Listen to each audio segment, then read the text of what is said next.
Article इस article में जो दे रखा है वो यंग प्रोफेशनल स्कीम के बारे में दे रखा है। तो ये किसके किसके बीच में है? ये इंडिया और यूके के बीच में माइग्रेशन और मोबिलिटी की स्कीम है। इसमें क्या है कि it allows up to 3000 degree holding citizens, जो कि 18 और 30 के बीच में होते हैं, to live and work in each other country for 2 years। मतलब 3,000 लोगों को जो कि डिग्री होल्डर है, 18 से 30 के बीच में है, अप टू 2 years यहाँ पे रह सकते हैं और काम कर सकते हैं। तो इसमें वीज़ा भी मिलता है अगर इनके पास वीज़ा नहीं है। और एक चीज़ और है इसमें कि a person who has already taken it's benefit दोबारा उसे नहीं ले सकता है। और कुछ कुछ अमाउंट ऑफ सेविंग्स होनी चाहिए, और चिल्ड्रन अगर 18 के नीचे है तो फाइनेंशियली डिपेंडेंट नहीं होने चाहिए फैमिली पे। बस इतना ही इंपॉर्टेंट है। नेक्स्ट आर्टिकल पे चलते हैं। इस आर्टिकल में बस इतना इंपॉर्टेंट है कि it has something to do with policy making, policy modelling for industry और गवर्नमेंट के लिए in the sea food sector. बस उसके बाद एफएओ को देखना है, एफएओ में कितने मेंबर्स हैं? 195 मेंबर्स हैं।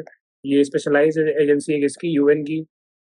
इसकी जैसे रिपोर्ट्स आती हैं, जैसे कि जैसे स्टेट ऑफ वर्ल्ड फॉरेस्ट आती है, state of world forest, state of world fisheries, ऐसी रिपोर्ट देता है। बस नेक्स्ट आर्टिकल पे चलते हैं। इस आर्टिकल में कश्मीर विलो के बारे में दे रखा है। कश्मीर विलो क्या है? बेसिकली एक डेसिडुअस ट्री होता है, जैसे बैट मेकिंग में यूज होता है। बेसिकली डेसिडुअस ट्री होता है, इसको टेम्परेट क्लाइमेट चाहिए होता है। इसके कुछ कैरेक्टरिस्टिक्स हैं जो कि इंपॉर्टेंट है। पहली बात इसमें जो है कि it can accumulate high level of toxic metals, जैसे कैडमियम। तो ये फाइटो रिमिडिएशन में भी काम आ सकता है। और ये टॉलरेंट होता है फ्लडिंग को, फ्लडिंग टॉलरेंट होता है। बस इतना ही इसमें याद रखने वाला है। और एक चीज़ और ये कि ये सोलर रेडिएशन को कन्वर्ट कर देता है केमिकल एनर्जी में। हाईएस्ट कैपेसिटी होती है, मतलब एफिशिएंसी बहुत ज़्यादा है। नेक्स्ट आर्टिकल पे चलते हैं। तो इस आर्टिकल में इंपॉर्टेंट क्या है कि इंटरनेशनल सिविल एविएशन जो है, ये ऑर्गेनाइजेशन, ये स्पेशलाइज एजेंसी है। एक कन्वेंशन और इंटरनेशनल सिविल एविएशन द्वारा ये बनाई गई थी। इसको शिकागो कन्वेंशन भी बोलते हैं। तो शिकागो कन्वेंशन याद रखना है कि सिविल एविएशन से रिलेटेड है। और हेडक्वार्टर कहाँ पे है? मॉन्ट्रियल, कनाडा में। दूसरी चीज़ ये, और ये न्यूज़ में क्यों था? क्योंकि न्यूज़ इंडिया जो है वो एशिया पैसिफिक मिनिस्ट्रियल कॉन्फ्रेंस कर रहा है, जो कि ये और प्लस इंडियन गवर्नमेंट ऑर्गेनाइज कर रहे हैं। इंडिया होस्ट कर रहा है उसे। नेक्स्ट एक और डिफरेंस देखते हैं। तो डिफरेंस देखना है इसमें इंटरनेशनल एयर ट्रांसपोर्ट एसोसिएशन के बारे में। ये बेसिकली एक एसोसिएशन है। डिफरेंस क्या है? ये एक एसोसिएशन है और ये जो है ये ऑर्गेनाइजेशन। एसोसिएशन है मतलब किसकी एसोसिएशन है? ट्रेड एसोसिएशन है एयरलाइंस की। जो इंटरनेशनल एयर ट्रांसपोर्ट है वो एयरलाइन की ट्रेड एसोसिएशन है।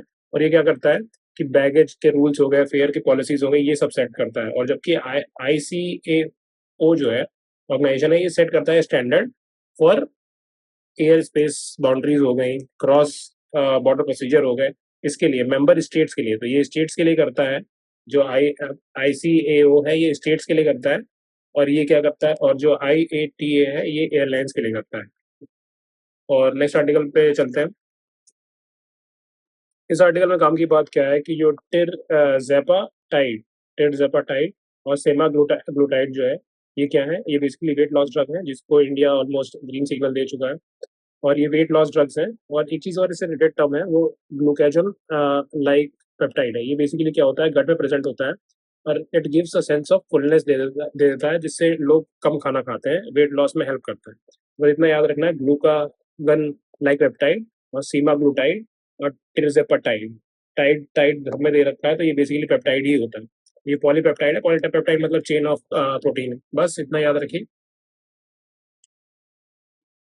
जैसे कि कोविड के लिए कोविन पोर्टल शुरू हुआ था फॉर डेटाबेस मैनेजमेंट के लिए, वैसे ही यूविन पोर्टल शुरू किया जा रहा है ह्यूमनाइजेशन रिकॉर्ड करने के लिए, बेसिकली चिल्ड्रन और वुमेन के लिए। चिल्ड्रन जो कि 0 से 5 के बीच का ह्यूमनाइजेशन, प्लस प्रेगनेंट वुमेन के लिए।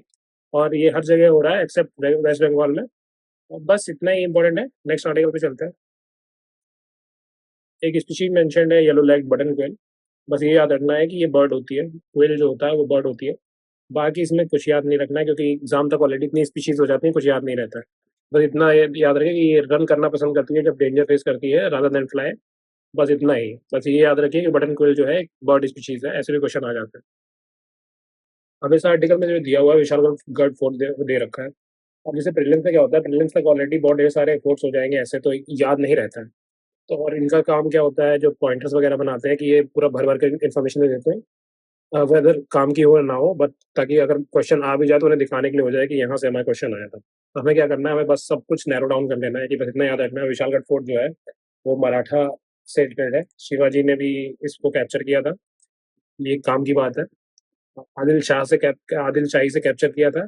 विजयनगर अंपायर भी इस पे होल्ड बना चुका है, अलाउद्दीन खिलजी भी इस पे होल्ड बना चुका है। उससे पहले ये यादवाज जो डायनेस्टी थी देवगिर की, उनके अंडर था। ये इतना तो याद रहेगा ही नहीं, बस इतना याद रखना, यादव भी इस पे कंट्रोल थे, खिलजी भी कंट्रोल में था, विजयनगर के भी कंट्रोल में आया, आदिल शाही के भी कंट्रोल में आया, फिर लेटर शिवाजी ने इसे कैप्चर किया था। बस इतना ही याद रखने की जरूरत है। बाकी ये सब कोई याद रखने की जरूरत नहीं, क्योंकि याद भी नहीं रहेगा। बस ये याद कर सकते हैं कि सह्याद्री माउंटेन में, जो कि मोस्ट ऑफ द फोर्ट्स जो मराठा के थे वो इसी माउंटेन में थे। नेक्स्ट पे चलते हैं। तो इस आर्टिकल में याद रखने वाली बात ये है कि जो एफ स्टार 6E है, वो चाइना की सैटेलाइट है, और ये टेलीकम्युनिकेशन सैटेलाइट है। और ये कहाँ पे प्लेस की गई है, ये जियो स्टेशनरी ऑर्बिट में प्लेस की गई है। ये कहाँ पे होता है, ये 35,600 किलोमीटर पे होता है। और इसमें क्या होता है, इस ऑर्बिट में जो भी चीज प्लेस की जाती है वो अर्थ के रोटेशन को फॉलो करती है एग्जैक्टली, मतलब उसके साथ ही साथ मूव करती है। दूसरी चीज याद रखनी है वो है लॉन्ग मार्च। लॉन्ग मार्च जो है बेसिकली चाइना की रॉकेट्स होती हैं, ये याद रखना है। और ये याद रखना है कि ये पहली वर्ल्ड की पहली टेलीकम्युनिकेशन सैटेलाइट है जिसने लो अर्थ ऑर्बिट से जियो स्टेशनरी ऑर्बिट में ऑटोनोमसली मूव किया है यूजिंग इलेक्ट्रिक प्रोपल्शन। बस इतना याद रखना है।